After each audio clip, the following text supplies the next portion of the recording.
Today on Unhooked, one of the most important forces in cultivating lasting behavior change. If you have failed to make a change in your life, it may be because you are missing this crucial component. You do not want to miss this one. So, stay tuned. 1, 2, 3, 4. Hi, I'm Jeremy Lipkowitz, and with over 12 years of meditation experience as a mindfulness trainer and coach for high performers, I've become obsessed with helping people break free from compulsive, unhealthy behaviors and addictions and step into a life of true freedom so that they can finally become their best selves and cultivate deeper and lasting fulfillment. I've created Unhooked, the Breaking Porn Addiction podcast, to give you simple, actionable, step-by-step strategies to master your mind and optimize your life. This is Unhooked. So hello, ladies and gentlemen. Welcome to another episode of Unhooked, the third installment in the series of cultivating lasting behavior change, the science of lasting behavior change. Again, we're going through the science model of Dr. Sean Young, a UCLA medical school professor and the founder and director of the UCLA Center for Digital Behavior. In the past couple episodes, we've already covered the first two parts, the step ladders and community, focusing on how those aspects are critical for cultivating that behavior change. So if you haven't listened to those two episodes, I recommend going back and starting there because this is the third in the series. Today we're covering the third factor of what actually helps with lasting and sustained behavior change. So what is it? What's this third factor? It's finding ways to make your change important enough that failing to execute is simply not an option. Now this almost sounds too obvious to be helpful, find ways to make the change important. But I can't tell you how many people don't take the time to do this. How many people end up failing at their efforts to cultivate a change in their behavior because they don't take the time to figure out why this change is actually important to them, to connect to the importance of the change. Most people assume that if they fail to change a behavior or fix a bad habit, it must mean that they're lazy or weak-willed or they just don't have it in them. But what if instead the problem was simply that they hadn't yet discovered a way to make that change important enough? Because here's the truth. If something is important enough to you, you will find a way to do it. If you have children and keeping your children fed and sheltered is important to you, you will find a way. If you get on a roller coaster ride and the person helping you tells you that you have to put the harness over your body or you will fall out and die when the ride starts, what do you think you're going to do? Of course, you will find a way to put the harness on. Now, on the flip side, if a change isn't important enough, or if you don't connect to why it's important, no amount of tips or strategies or any of the other things we're going to be talking about are going to work. And the science supports this. If you want to change your habits and behaviors, you have to find ways to make that change important to you. It's one of the most effective things you can do for changing your behaviors.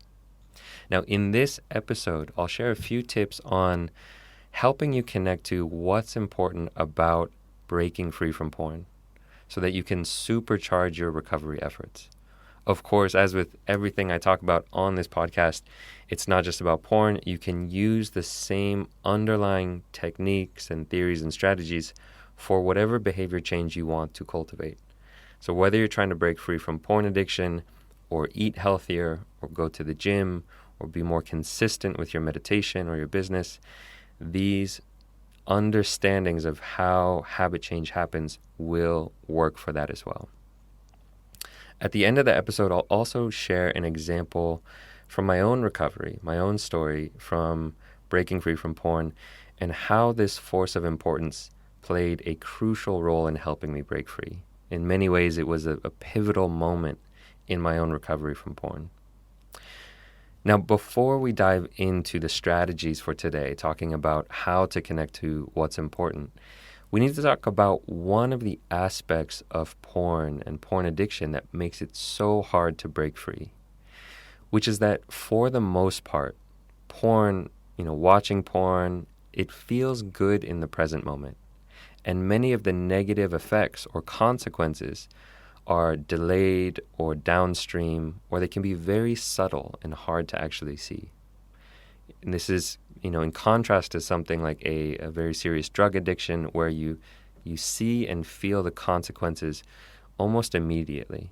They're very hard to ignore. But for porn addiction, the consequences can be delayed by weeks or months or years, and they build up slowly over time.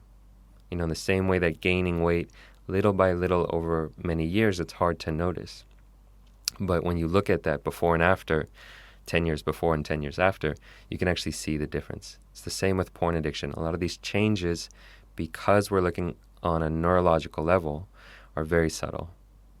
So for the porn addict, it's very hard to put off the immediate gratification, the instant gratification that porn gives, even if they know that they will be happier long-term if they're able to delay their gratification or, put in some self-control, some self-management. So if you have struggled with porn addiction or sugar addiction or any kind of compulsive behavior, you probably recognize the thought that goes something like this, which is, I know I shouldn't and I'll end up feeling worse later, but I really just need it right now. When we're doing that, we're giving in to the immediate pleasure, the immediate gratification, rather than recognizing long-term happiness will be greater if we're able to put that off. So this comes down to the pleasure of the immediate self being more important than the long-term happiness of our future self.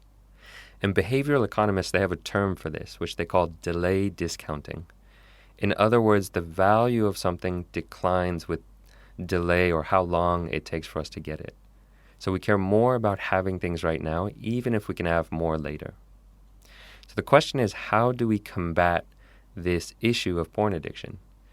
Again, we need to see the importance to the present self of quitting. Why is this important to me right now? If you know that a tsunami is coming in 1 hour and you need to find high ground, you will find higher ground. Even if, there's no tsunami there right now, you know that, okay, there's no tsunami here, there's nothing wrong with staying here right now, but the tsunami is going to come in an hour, I've got to get to higher ground.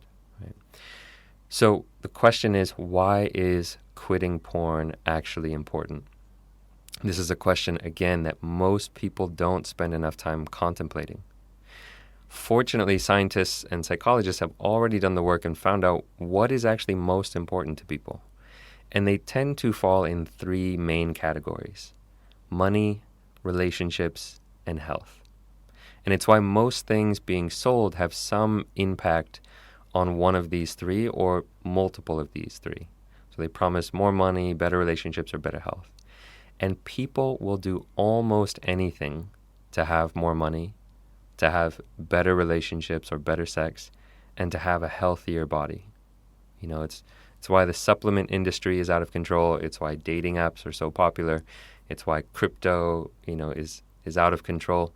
People want more money, better relationships, and a healthier body. So to make it so that quitting porn is important, the first thing you can do is to find out how it's directly related to any of these 3. And the good news, or, it's actually the bad news, but the good news for this episode is that it's related to all 3 of them. If we're looking at money, watching, too much porn steals your time and focus. It makes it harder to be successful in your business or your career, harder to focus, harder to do deep work. And it's obvious the connection. If you're not able to focus and concentrate, if you don't have enough time, if it's stealing your energy, you're not going to be as successful in your career.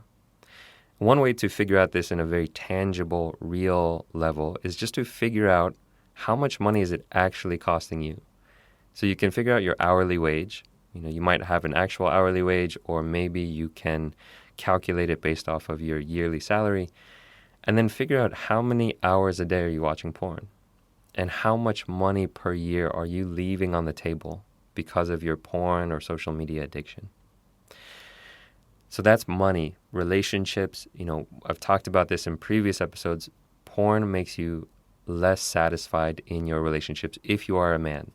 If you are a woman, there's some different studies, and there might be ways in which porn can be beneficial to women, but all of the studies point to porn decreasing relationship satisfaction for men.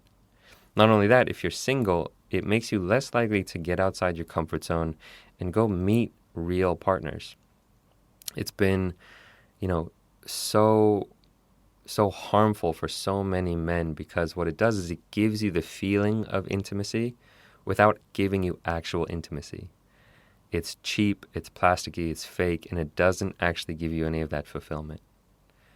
So if you want better relationships, again, you know that breaking free from porn is one of those things that you have to do, particularly if you're single and looking for a relationship, but also if you're in a relationship and you want a deeper, more intimate connection. Giving up porn has been shown to be one of those things you can do. Finally, the third bucket is health. Now, I'm not saying that, watching porn is going to give you cancer, or that if you give up porn, it will give you a six-pack. But the same as with money and your relationships, porn takes away your energy, your mental energy, your emotional energy, and your physical energy.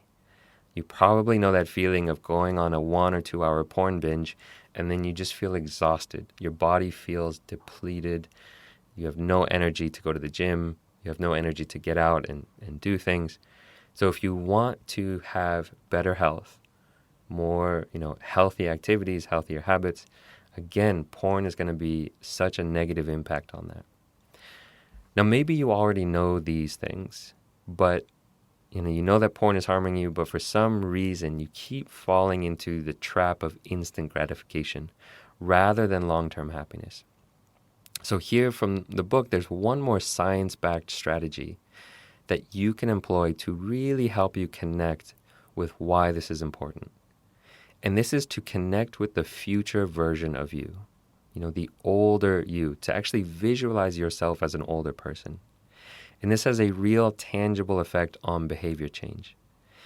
There was a very interesting study that looked at people making retirement decisions, putting money away for retirement. And they found that people who made retirement decisions while seeing an older version of themselves, a digitally rendered photo construction that made them look older, those people ended up putting aside more money for retirement. They made choices that benefited their future rather than just benefiting their present moment self. And this is something that you can use to your advantage in your efforts to cultivate behavior change. Again, whether it's porn or eating healthier, is to imagine yourself as an old man and ask, if I don't make a change, what am I going to look like or be like when I'm 60 years old or 70 years old? And I mentioned at the beginning of this that this is something that was critical and crucial in my own recovery, is that there was a moment in my life, it was a very clear, turning point in my life. I remember I was walking down the street, I was maybe 24 years old, and I saw these attractive women in front of me, and my mind was just filled with lust. This was when I was still addicted to porn. I was consumed by this feeling of lust. And I remember in that moment having a vision of myself as a 70-year-old man. And I saw that if I didn't make a change, I was going to end up as this creepy, perverted old man that was trying to pick up girls at college bars. That if I didn't change something about the way I was living, that was the future I was headed to. And that made breaking free from porn important to me. That cultivated this energy inside of me that made me realize I need to make a change. I can't keep living the way I'm living. Even though porn is very pleasant in the moment, it feels good, it suddenly became important to me to break free. So if you can imagine yourself as an old man, you are more likely to make those long-term decisions based on your future happiness rather than just instant gratification.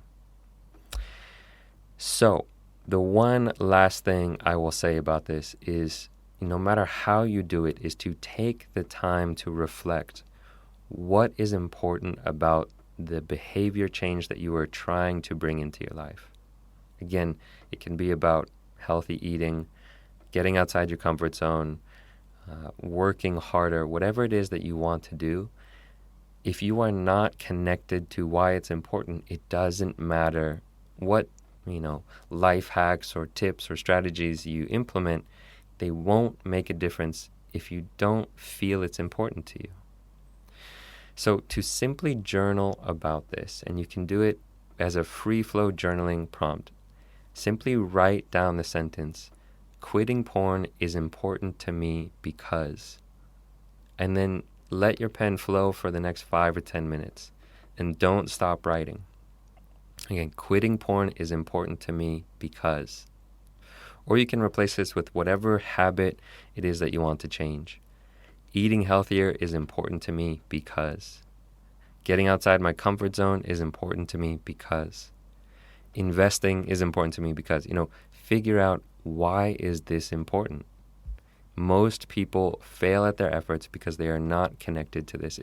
It seems so obvious. It's almost stupid how obvious it is, and yet how few of us actually take the time to think about, why is this important? Again, on the flip side, if you don't connect to that importance, it doesn't matter what strategies you put into place, it won't be enough. So that is it for today. I hope that you take this to heart and that you reflect on, why is it important that you break free from porn? What impact is it going to have on your relationships, your financial future, your mental health? What are the ways that it's harming you in the present and in the future? Once you do that, it will supercharge your recovery. So that's it for today. I hope it helped. Again, if you're interested in getting support and accountability, if you're interested in coaching, you can look for the link on my website to sign up for a free discovery call. This is where I will walk you through a bit of coaching, will give you some clarity on where you're getting stuck, what you need to do to break free, and you can see if coaching is a good fit for you to get that support, get that accountability in your life. So I will also ask, if you've made it this far, please do leave a review on whatever platform you're listening to. It helps immensely, so it's much appreciated. So that's it for today. Signing off, wishing you a wonderful week ahead. See you on the next episode.